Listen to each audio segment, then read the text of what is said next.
Hello guys! Ang dinner po natin ngayon ay tinolang isda. Kung may tinolang manok, may tinolang isda din. Charing. Ayan po. Yan, libre lang po yan. Galing po sa kapitbahay. Kahuhuli lang po nila. Lagyan po natin yan ng tomatoes, onion, asin, squash, kamote leaves, at kalamansi. Hindi po natin to lalagyan ng mga karagdagang pampalasa. Since mahilig po sila doon. Tingnan po natin kung masarap pa rin, Napapansin nyo guys, na ang kalabasa natin ay may balat pa.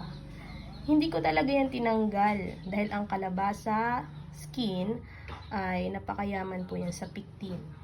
Ano po ba ang ginagawa ng pectin sa kalusugan natin? Ito po ay it helps sugar regulation at saka prebiotic, fiber, at saka beneficial po ito sa ating guts health. Guys, magpakulo po tayo ng tubig. Pagpasensyahan nyo na po yung kaserola namin, luma kasi yan. Lagyan natin agad ng salt para matunaw po agad siya habang kumukulo. Lagyan na natin itong onion and tomatoes. At para madaling maluto, lagyan na natin ang squash. Kasi matigas po yan. Ayan po.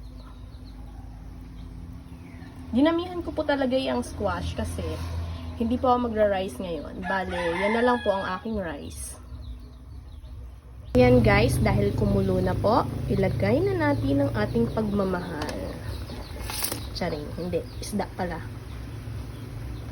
Alam nyo ba guys, karagdagan lang po ang kalabasa ay maganda din sa ating kalusugan, kagaya ng maganda sa ating mata, sa ating digestion, sa ating balat, at saka sa ating digestive system. Maganda po yan.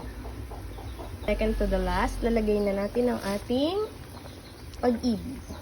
Charing. Talbos ng kamote. Ayan. Guys, itong ating kalamansi. Ayan. Pinatay na po natin yung apoy kasi nga baka ma-overcook yung ating fish at saka yung ating dahon. Tikman nga natin to guys.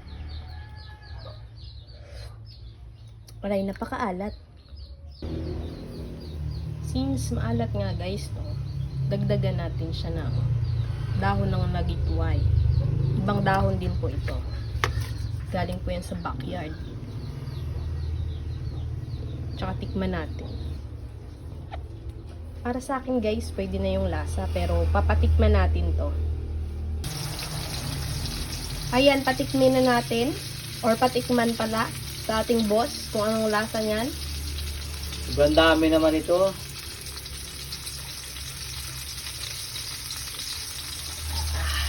Ang sarap! Ay, masarap daw. Yun lang guys. Salamat po.